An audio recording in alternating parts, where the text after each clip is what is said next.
नमस्कार, मैं शारदा पांडे आसान ज़िंदगी के इस एपिसोड में आपका स्वागत करती हूँ। आज मैं उन बहनों को थोड़ा बहुत जो कुछ भी जानकारी है बताऊंगी।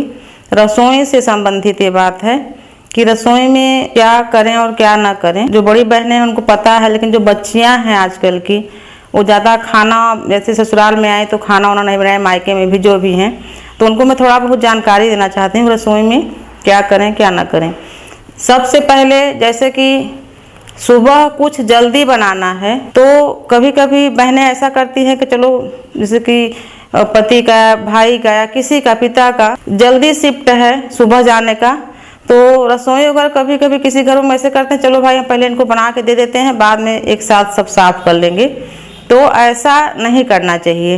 अगर आपको सुबह कुछ जल्दी बनाना है तो आप शाम को ही गैस और रसोई वगैरह साफ करके रखें और सुबह जितनी जल्दी बनाना है आप बना लें। बिना रसोई को या गैस को साफ किए हुए चूल्हा दोबारा नहीं जलाना चाहिए, इसका ध्यान रखना चाहिए। उसके बाद जैसे हम खाना बनाते हैं तो जो रोटी बनाते हैं या कुछ भी सुबह पहली रोटी या जो भी बनाते हैं वो हम एक गाय के लिए ज़रूर निकाल दें। ये सब घरों में करना चाहिए। गाय को हम साक्षात लक्ष्मी मानते हैं, तो पहला आहार जो होता है तो सबका माना जाता है। ऐसे एक रोटी निकाल दीजिए तो सबके लिए हो जाता है, तो उसको गाय को दे देते हैं एक बार सुबह के खाना में। उसके बाद जैसे हम बच्चों को खाना देते हैं तो अधिकतर बच्चे बिस्तर में बैठ के खाना खाते हैं। जैसे ठंड है तो उसमें ज़्यादा बिस्तर में बैठ के खाते हैं, तो बच्चों को सिखाएं कि बिस्तर में बैठ के खाना नहीं खाना चाहिए। जैसे मान लो ठंड है तो उनके जैसे भी कुछ है तो तख्त वगैरह, जैसे आजकल तो मेज में रख के खाते हैं तो उसमें खा सकते हैं। तख्त वगैरह है, कुछ बिछाने के लिए कंबल वगैरह नीचे बिछा दें तख्त में, उसमें खाएं। बिस्तर में बैठ के खाना नहीं खाना चाहिए, ये बच्चों को सिखाएं। और कभी कभी मैं देखती हूँ बड़े भी बिस्तर में बैठ के खाना खाते हैं, जो कि अनुचित है, नहीं खाना चाहिए। इसमें अन्न का भी अनादर होता है और माँ लक्ष्मी भी इससे रुष्ट होती हैं। चारपाई में, बिस्तर में, इन सब अशुद्ध जगहों में बैठ के खाना खाने का नियम है। इसलिए बूढ़े सयानों को हम लोग देखते हैं खाना खाते हैं तो थाली के गोलाई में हाथ से आचमन करते हैं कि जो थाली के आसपास जैसे हम खाना खा रहे हैं सूक्ष्मता के लिए, कि कोई भी ऐसे चींटी वगैरह कुछ पानी गिरा रहेगा तो इस तरफ नहीं आ पाएंगे, खाना की शुद्धता के लिए, कि कुछ जीव हमारा खाना खाते खाते न इसमें थाली में चला आए। ये सब प्रणाम करके इसलिए खाते हैं। इसलिए बिस्तर वगैरह में खाना नहीं खाना चाहिए। खाना खाने के बाद जो कि रसोई से ही खाना आता है तो खाना के संबंधित ही कुछ बात बता रही हूँ मैं आपको। खाना खाने के बाद कोई भी हो, बच्चे बड़े हो, थाली में हाथ नहीं धोना चाहिए। तो जैसे पहले लोग धोते हैं, आदत बन गई है, तो कहने से एक बार दो बार कहने तो छूटेगा नहीं। ये आदत बना लीजिए कि खाना खाने के बाद थाली में हाथ न धोएं। ये भी एक अच्छी आदत है, इसको बनाएं। इससे कई प्रकार के लाभ होते हैं। तो खाना खाने के बाद थाली में हाथ न धोएं। जब आप पानी पीते हैं कोई भी, तो इसमें कई चीज़ें जुड़ी रहती हैं। जैसे मैं आपको सिर्फ बता रही हूँ कि क्यों नहीं हाथ धोना चाहिए या क्यों नहीं ये करना चाहिए, तो इससे जीवन में लाभ मिलता है। मैं इसका अगर डिटेल बताने लगूंगी तो बहुत सारा समय लग जाएगा, तो आप इसको न करिए, ये अच्छाई के लिए बताया जा रहा है। जब हम पानी पीते हैं तो गिलास को उल्टा करके रखें, इससे भी कई फायदे होते हैं। बताया यही जाता है कि अगर जैसे कोई बीमार व्यक्ति है तो उसको स्वास्थ्य लाभ जल्दी हो जाता है, और अगर कोई स्वस्थ है तो बीमार नहीं पड़ता जल्दी। पानी पी के गिलास को उल्टा करके रखें। ये सब छोटी मोटी सावधानियां रखनी चाहिए घर गृहस्थ को। जो लोग करते हैं वो इसका फायदा भी उठाते हैं। उसके अलावा जैसे जो घर का मालिक है या गृहिणी है जो खाना बनाती हैं, सबसे पहले हम सबको खिला लें। जो भी बच्चे हैं, बूढ़े हैं, जो हमारे आश्रित हैं, जिनको हम देंगे तभी पाएंगे। उसी तरह से जैसे हम कि मान लो किसी घर में गाय पाले हुए हैं या कुत्ता पाले हुए हैं या बिल्ली पाले हुए हैं, या कोई अस्वस्थ है जो कि चारपाई से नहीं उठ पा रहा है, तो इन सब जैसे गाय को, कुत्ता को, बिल्ली को हम देंगे तभी ये पाएंगे। या बूढ़े हैं, बीमार हैं, हम इनको दवाई या नाश्ता या कुछ भी देंगे तभी ये पाएंगे। तो ये बहुत ही अच्छा काम होता है कि हम इनको सबको, जैसे हम खुद नहीं कर पा रहे हैं, जो जैसे आप किसी को काम पर रखे हैं तो उनको कह सकते हैं भाई इनको समय से दवाई या समय से नाश्ता दो। गाय को समय से जब भी उनको भूसा, भूसी जो भी कुछ देते हैं, ये सब बहुत ही अच्छा काम होता है। और एक बहुत ही संपन्नता में माना जाता है। जिनके घर में ऐसा होता है वो कभी उनके यहाँ किसी चीज़ की कमी नहीं होती है। सदैव सुख शांति, बाल बच्चे सब हमेशा सुरक्षित रहते हैं। तो अपने आश्रितों को, जो कि हम जिनको देंगे वो पाएंगे, जो बड़ी माताएं हैं, जो गृह लक्ष्मी हैं, उनको ये चाहिए कि पहले अपने आश्रितों को खिला दें, जानवरों को दे दें। उसके बाद मान लीजिए किसी कारण बस आपका स्वास्थ्य नहीं ठीक है जो भी, तो ऐसा नहीं कि आप सबको खिला कर ही खाएं, आप खुद भी खा के अपनी औषधि वगैरह जो दवा वगैरह उसको खा के उसके बाद भी सबका आप ख्याल रख सकती हैं। पर सबका ख्याल रखना चाहिए, कोई एक ही सबका ख्याल रखता है, गृह लक्ष्मी। बाकी काम पर चले जाते हैं, बच्चे पढ़ने चले गए, बड़े बूढ़े हैं, उनसे मतलब वो अपने हिस्से का काम करके उनको आराम चाहिए, उनसे कोई मतलब नहीं। तो कोई एक जड़ यानी कोई एक है जो कि उनके से होके सबके पास पहुंचता है, तो उनको वो चीज़ करना चाहिए, बहुत ही अच्छा होता है। ये मैं गृह लक्ष्मी के लिए बता रही हूँ। उसी प्रकार से जो आजकल की जो बच्चियां हैं उनको बेचारे को अच्छे से रसोई में खाना वाना बनाना नहीं आता। जैसे ससुराल में मान लो बच्ची गई, अब जैसे चावल धोती है तो चावल जब पसाने लगती है तो ढेर सारा चावल पानी में गिर गया, घर वाले देखते हैं तो उनको डांटते हैं, वो नाली में उठा के फेंक देती है तो दिखता है तो डांट खाती है। या हम जैसे आजकल तो कुकर में अधिकतर चावल बनाते हैं, जो कि नहीं बनाना चाहिए, चावल का मांड निकाल के ही खाना चाहिए। जिन घरों में मान लो कि कुकर में नहीं बनता, गंजी वगैरह बनता, तो उसको पसाते हैं चावल को, तो उस समय भी गिर जाता है, बच्चियां डांट खाती हैं। तो इससे बचने के लिए जो एक स्टील की चलनी आती है जिससे हम आटा छानते हैं, चालते हैं, उसको आप ले लीजिए। तो घर में आपको कुछ बोलेगा भी नहीं, कहे कि वो स्टील का बर्तन जैसे होता है, आप उसको रसोई में उपयोग करिए। और आटा चालने के लिए एक अलग चलनी होनी चाहिए, ये बच्चियों के लिए ज़्यादा सहूलियत हो जाएगा। जब भी आप चावल को धो तो आप उस चलनी में चावल को पसा लो, एक भी चावल आपका नाली में नहीं जाएगा। जो बड़े बूढ़े डांटते हैं वो तो सही है कि नाली में चावल नहीं जाना चाहिए। माँ अन्नपूर्णा भी यही कहती हैं, माँ अन्नपूर्णा का ये वरदान है कि वो मनुष्यों के उदर को, जो पेट का भूख है उसको शांत कर दी हैं, और बिना पेट में हुए वो नाली में चली जाती हैं तो उनको बहुत दुख होता है माँ अन्नपूर्णा को। इसलिए हम बोलते हैं कि अन्न को व्यर्थ मत फेंको, इसीलिए बोलते हैं। तो नाली में तो फेंकना ही नहीं चाहिए। मान लीजिए कि चावल आपका गिर भी गया पसाते समय या धोते समय, तो आप उसको पक्षी को डाल दें, नाली में न फेंकें। लेकिन जैसे मैं जो आपको बता रही हूँ, इससे आपका एक भी चावल नहीं गिरेगा। आप एक स्टील की चलनी लाइए, चावल धोते समय उसी में आप पसा लीजिए, यानी एक भी नहीं गिरेगा। जब आप चावल से मांड अलग करें तब भी उस चलनी का आप उपयोग करें, एक भी चावल नहीं गिरेगा। फिर चलनी को तुरंत धो लीजिए, धो के हल्का सा पोंछ के सूखने के लिए रख दीजिए। आप रसोई में इसका उपयोग करिए, आप कई चीजों से बच जाएंगे। पहले डांट खाने से बच जाएंगे प्रत्यक्ष रूप में, और अप्रत्यक्ष रूप में जो पाप लगता है अन्न को बिना खाए अनादर से नाली में फेंकना, इससे भी बच जाएंगे। तो आप इसको जरूर करिए। जब भी आप खाना खाइए या आपके बच्चे या कोई भी, मान लीजिए आपके यहाँ कोई रिश्तेदार आया तो भी खाना छोड़ दिया थाली में, तो थाली में देर तक खाना पड़ा नहीं रहना चाहिए, वो भी पाप होता है। आप उस खाने को उठा के, उस खाना जो छूटा हुआ खाना है उसको उठा के या तो जो बाल्टी वगैरह रहती है उसमें डाल दीजिए, या बाहर कुत्ते को दे दीजिए। जूठा खाना कभी भी कौवा या गाय को नहीं देना चाहिए, पाप लगता है। और इसी प्रकार से खाना जैसे बच्चे खाएं या कोई घर में कोई खाया छूट गया, खाना उतना ही लें जितना खाया जाता है, थाली में खाना नहीं छोड़ना चाहिए। मान लीजिए छूट गया, विशेषकर अन्न, अगर सब्जियां हैं या कुछ और है तो कोई बात नहीं, अन्न थाली में नहीं छूटना चाहिए। अगर है तो उसको उठा के कुत्ता को डाल दीजिए, या किसी जूठे बर्तन में जो कि बाहर हम डाल दें, नहीं तो ये भी अनादर होता है अन्न का। उसी प्रकार से ये रसोई से संबंधित मैं आपको बता रही हूँ। तो जो कद्दू होता है, वो कद्दू जो संतानवती माताएं हैं उनको नहीं काटना चाहिए चाकू से, या जैसे कि पेड़ में या बेल में लगा हुआ है कद्दू, तो जो संतानवती माताएं हैं उनको नहीं तोड़ना चाहिए। वैसे ही पेठा कद्दू जिसका हम बड़ी वगैरह बनाते हैं या पेठा बनाते हैं, तो संतानवती माताएं उसको भी न तोड़ें न काटें। ये विशेष जो है संतानवती माताओं के लिए ध्यान रखने योग्य बात है। उसी तरह से जो बैगन होता है, भाटा बैगन, उसको हम रविवार या मंगलवार के दिन भूंजे नहीं, विशेषकर संतानवती माताएं भून के उसको जो भरता वगैरह बनाते हैं नहीं बनाएं। या सब्जी भी बना रहे हैं तो पहले उसको कोई दूसरा कोई काट दे तो बनाना चाहिए, यानी मंगलवार शनिवार के दिन, बाकी दिन आप काट सकते हैं। उसी तरह से संतानवती माताओं को त्रयोदशी के दिन भाटा न तो बनाना चाहिए और न तो खाना चाहिए। ये रसोई से संबंधित ही बात है, इसलिए मैं आपको बता रही हूँ। जैसे मान लीजिए रात्रि के समय आपके कोई आस पड़ोस वाले आपसे दही मांगने आए कि हमको दे दो, हमको ये दही जमाना है, तो रात्रि के समय दही आप कदापि न दें।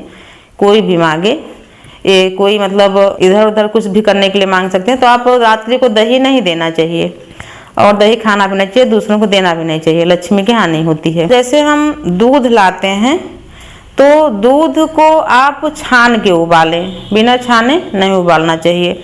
दूध निकालते समय गाय का जो बाल होता है वो दूध में आ जाता है, गाय हो भैंस हो कोई भी, तो दूध आप छान के उबालिए, बिना छाने नहीं। और दूध को जब भी उबालें, बड़े लोग जानते हैं कि उबाल के तुरंत नहीं ढकते, लेकिन आजकल की बच्चियां उनको बोलो दूध उबाल दो तो उबाल के ढक देती हैं। दूध उबालने के बाद कम से कम आधा घंटा तक खुला रखना चाहिए। ऐसे जगह में रखें जहां उसमें कुछ पड़े ना, यानी कि कुछ उसमें लगा दें। जैसे कि रोटी सेकने वाला जो चिमटा वगैरह होता है, दूध के भगोने पर रख देते हैं, उसके ऊपर बड़ी थाली से उसको ढक देते हैं तो उसका भाप निकल जाता है, मलाई पड़ जाता है। दूध उबालने के बाद तुरंत नहीं ढकना चाहिए। उसी प्रकार से जो भाई बहन अपने यहाँ गाय रखे हैं, भैंस रखे हैं, और से भैंस कम ही रखते हैं और कम ही दूध पीना चाहिए भैंस का, गाय रखे हैं जो भी दुधारू पशु रखे हैं, तो दूध जैसे बाहर से आता है तो पहले से पानी डाला रहता है, उसका कोई बात नहीं है। अगर घर का दूध है तो घर के दूध को भी हम छान के उबालें, और दूध उबालने से पहले विशेष ध्यान रखें कि दूध सीधे नहीं उबालें। दूध के बर्तन में पहले थोड़ा सा पानी डाल लें। जैसे मान लीजिए आपका 1 किलो दूध है तो उसमें थोड़ा सा आधा कप पानी मिला के ही दूध उबालें। ऐसा ही किया जाता है। बूढ़े सियाने तो यही बताते हैं कि दूध में हल्का सा पानी डाल के उबालना चाहिए, नहीं तो सिर्फ दूध उबालने से लक्ष्मी नाराज होती हैं। दूध में पानी डाल के उबालना चाहिए थोड़ा सा नीचे से। गृहिणियां हैं उनको ये ध्यान रखना चाहिए कि हर चीज सुव्यवस्थित, या जो बच्चियां हैं आजकल की, जो भी हैं बड़ी माताएं बहन, जो भी किसी किसी घर में हर चीज होता है, पैसे से संपन्नता हर चीज रहता है। जो गृहिणी होती हैं वही हर तरफ से ध्यान देती हैं कि कहाँ क्या है कहाँ क्या नहीं है। किसी किसी घर में मैं देखती हूँ संपन्नता इतना रहती है पर उसको कोई देखने वाला नहीं। जैसे कि आए दिन हर कुछ है, फिर भी आए दिन बगल वाले से चाय पत्ती मांगेंगी, कहीं हल्दी मांगेंगी, कहीं बोलेंगी अरे यार मैं तो गेहूं पिसाना भूल गई हूँ, थोड़ा सा आटा दे दो, कल पिसा के दूंगी। और उनके पास बहुत ही संपन्नता है, खुद का खेत है, खुद के यहाँ गाय है, खुद सब कुछ है, पर उनको व्यवस्था ही नहीं बनाना आता। वो इधर उधर कुछ भी करें, अरे मैं बहुत व्यस्त हूँ, फिर भी व्यस्त बताएंगे बहुत व्यस्त हूँ, घर में सब तितर बितर रहता है। तो ऐसा भी करने से, जिसको अव्यवस्था बोलते हैं, लक्ष्मी बहुत दिन तक उनके घर में नहीं रहती हैं, नाराज होती हैं। माँ लक्ष्मी बोलती हैं कि हम उन्हीं के ऊपर कृपा करते हैं जो खुद को भी व्यवस्थित रखे और अपने से दूसरों को भी संपन्न करे। यही कोई आसपास है, बीमार है, गरीब है, हम उसको भी दें। माँ लक्ष्मी उन्हीं के पास जाती हैं। और जो खुद, कई बार लक्ष्मी पुराण में, कई बार विष्णु पुराण में ये उल्लेख है कि माता लक्ष्मी उनके यहाँ ज़्यादा दिन नहीं रहती, जो कि खुद संपन्न है, खुद खाए, खुद खुश रहे, बस उतना ही, और किसी के बारे में नहीं सोचते। यहाँ तक बहन बेटियाँ रिश्तेदारों में ज़्यादा नहीं देते, करे मैं क्यों दूँ, नहीं, आप जितना ही दोगे और उतना ही आपके यहाँ आएगा। लक्ष्मी माता का ये कहना ही है कि हम उसी के पास जाते हैं जो सुमार्ग पर धन को खर्च करते हैं या सुव्यवस्थित रहते हैं, तितर बितर नहीं रहते हैं, सबको बना के चलते हैं। आस पड़ोस रिश्तेदार, बात से, धन से, जिससे भी जो सहायता बने आप करो, ऐसा ही करना चाहिए। माँ लक्ष्मी उसके यहाँ सदैव स्थिर रहती हैं। तो मैं बता रही हूँ गृह लक्ष्मियों को, जो माताएं बहनें हैं, जो बच्चियां हैं, सबको, कि जैसे हम कुछ भी, जैसे हम किराना मंगाएं तो ये ध्यान रख के मंगाएं कि पूरे महीने के लिए हो। ज़्यादा से ज़्यादा हमसे कोई मांगे, या आप ये संकल्प बनाइए कि हमसे कोई मांगे हम दे दें, हम किसी से न मांगें। ये आप संकल्प बनाइए तो आपको ऐसा ही समय हमेशा बंधना रहेगा कि आप किसी से नहीं मांगोगे। तो इसी प्रकार से जैसे आपकी जिम्मेदारी है कि आप गेहूँ पिसाएं, चावल पिसवाएं, चना की दाल पिसवाएं, तो आपके यहाँ हमेशा रहना चाहिए, कम नहीं होना चाहिए, किसी से मांगो मत, अव्यवस्था नहीं होनी चाहिए। इसी प्रकार से हर चीज़, कोई कहीं जा रही हैं माताएं बहनें जो भी हैं, तो दूसरे के यहाँ से आभूषण मांगना, वस्त्र मांगना कि मैं जा रही हूँ शादियों में, अपनी रिश्तेदारी में, तो हमको चाहिए, तो ये सब भी एक नाराजगी होती है। मतलब जो नहीं है, उन जिनके यहाँ नहीं है वो मांगे, उनके लिए नहीं बोलती हूँ, लेकिन कभी कभी ये रहता करे मैं तो जा नहीं पाई, ये कर नहीं पाई, ऐसा है भी, तब भी चलो 2-4 ठो और दूसरे से मांग लो, दिखाने काम आएगा। ये सब चीज़ें अनुचित है, नहीं करना चाहिए। खुद सुदृढ़ रहो, संपन्न रहो। अगर हाँ नहीं है तो आप किसी की मदद भी करो, और जिनके यहाँ नहीं है वो मांग भी सकते हैं, ऐसा नहीं करें। लेकिन सुलक्ष्मी, जिनको हम गृह लक्ष्मी बोलते हैं, वो हमेशा संपन्न रहे। कोई आपके यहाँ आए तो आपको ये कहे कि हाँ देखो उनके घर में कितनी अच्छी व्यवस्था है। किसी किसी घर में हम जाते हैं, उनके यहाँ धन की कमी होने के बाद भी उनके पास हर कुछ रहता है। कभी कभी किसी से कुछ मांगो कि कहीं नहीं मिलेगा। कोई ऐसे हमारी भाभियाँ हैं, तमाम मैं देखी हूँ, तो उनके पास जाओ तो बोले नहीं मेरे पास है, ये मैं रखी हूँ, जबकि हम सोचते हैं यार इनके पास कहाँ से होगा, नहीं मेरे पास ये चीज़ है। कभी भी नहीं बोले मेरे पास नहीं, जबकि वो धन से बहुत दीनहीन है तब भी। और कभी कभी किसी के पास सब कुछ है, मांगो, अरे नहीं मेरे पास तो ये है नहीं, अरे मैं ला नहीं पाई। तो ये सब चीज़ें हैं जो कि गृहिणियों को ध्यान देने योग्य बातें हैं। इससे खुद का संपन्नता, और बाहर के लोग भी नहीं, अरे ये मतलब कहने में आता फूहड़ है, इनके पास सब कुछ है, घर चलाना नहीं आता, इस टाइप की बातें नहीं आनी चाहिए। तो ये बच्चियों के लिए भी है और माताओं के लिए कि अपने घर में सदैव संपन्नता बना रहे। दूसरे के सामने कहना कि ये नहीं है, वो ये नहीं होना चाहिए। जैसे हम घर में कोई खाने पीने की चीज़ लाते हैं, वो मीठा हो नमकीन हो, विशेषकर मीठे का ये पौराणिक भी मान्यता है कि अगर हम कोई मिष्ठान लाते हैं बाहर से, या हम कहीं रिश्तेदारी में, शादी में, ब्याह में हम वहाँ से ले आए, तो सबसे पहले आके घर में अपने बड़ों को, बच्चों को, सबको बांट के फिर हम खाएं। ये अपने जो मालिक हैं घर के जो मालिक हैं, गृहिणी हैं, उनका एक कर्तव्य बनता है। इससे लक्ष्मी माँ बहुत प्रसन्न होती हैं। उसी प्रकार से जब हम रसोई में भोजन बनाएं तो भोजन बनाते बनाते भोजन को जूठा ना करें, या कोई अन्य भी चीज़ है तो वहाँ न खाएं। खाते समय कभी भी मुंह से अन्न गिरता है, ऐसे कुछ भी थूक निकलता है, तो वो भोजन अपवित्र माना जाता है। हम उसको, जैसे बड़े सयाने हैं, अपने भोजन में से गौ ग्रास निकालते हैं, तो वो पाप बन जाता है एक प्रकार से। तो भोजन बनाते बनाते गृहिणियों को भोजन खाना नहीं चाहिए, यानी जूठा नहीं करना चाहिए उस खाने को भी। और कोई अन्य चीज़ भी है, जैसे बिस्किट है, कुछ नमकीन है, आप वहाँ खड़े होकर खा रहे हो, बना रहे हो, तो ऐसा भी नहीं करना चाहिए। आप पहले इत्मीनान से बैठ के खा लीजिए, पानी पी लीजिए, मुंह को साफ कर लीजिए, फिर भोजन को बनाइए। अपने घर में अगर बड़े सयाने हैं तो, और खुद पति पत्नी है, बच्चे हैं तो चल जाता है, लेकिन बड़े सयाने अगर हैं तो उनका ये पूरा ध्यान देना चाहिए, नहीं तो पाप पड़ता है। वैसे भी खाना बनाते बनाते खाना नहीं खाना चाहिए, या जूठा नहीं करना चाहिए। और जो भी मिष्ठान वगैरह जो भी आपके पति या आप जब भी लाएं तो बूढ़े सयाने हैं जो भी हैं उनको दें। जैसे आप किसी को काम में रखे हैं, आपके यहाँ काम करने वाले कोई हैं, तो अगर उस समय वो उपस्थित हैं और वो देख रहे हैं कि आप लोग ये सब खा रहे हो, विशेषकर तो खाना वगैरह ऐसी चीज़ें हैं कि हम एकांत में खाते हैं कि कोई बाहर का व्यक्ति न देखे। लेकिन कई घरों में अगर खाना बनाने के लिए भी रखे हैं तो उनका भी ध्यान दें, और उनको भी देना चाहिए। जैसे कि काम पर जिसको रखे हैं आप, उनका भी विशेष ध्यान दीजिए। ये भी बहुत ही उत्तम चीज़ है। उनके बीमार हुए तो उनको दवाइयों के लिए कुछ पैसे दे दो अलग से। जो काम करते हो तो देते ही हो आप, अलग से उनको कुछ दे दो, उनकी मदद हो जाए, गरीब हैं। तो इन सब छोटी छोटी बातों को हम ध्यान में रख के अपने जीवन को सुदृढ़ बना सकते हैं। और अपने बच्चों को, बेटियों को विशेषकर आप समझाइए कि ऐसा करो, जैसा कि आप करोगे तो बेटी भी करेगी। अब आप भी नहीं करोगे तो बेटी बोलेगी मम्मी आप तो ऐसा करते हो, हमको समझा रही हो, तो आप भी करो, बेटी को भी समझाओ, ससुराल जाएगी तो वो भी वहाँ करे। ये सब जीवन को सुखी रखने का मंत्र है। इन सब चीज़ों को बड़े सयाने लोग पहले अपनाते थे और आज भी अपनाते हैं। ऐसा नहीं कि आज भी नहीं, आज भी बहुत ही सज्जन, बहुत अच्छी माताएं बहनें हैं, बेटियां भी बहुत अच्छी हैं। बस उनको थोड़ा मार्गदर्शन ज़रूरत है कि हाँ ये चीज़ करना चाहिए और ये नहीं। अगर उनको पता रहेगा तो वो करती हैं। जीवन अगर सुख से बीतता है तो पता भी नहीं चलता कि जीवन कैसे बीत गया। अगर जीवन थोड़ा भी कष्ट में या दुख में बीतता है तो एक दिन एक साल के समान लगता है।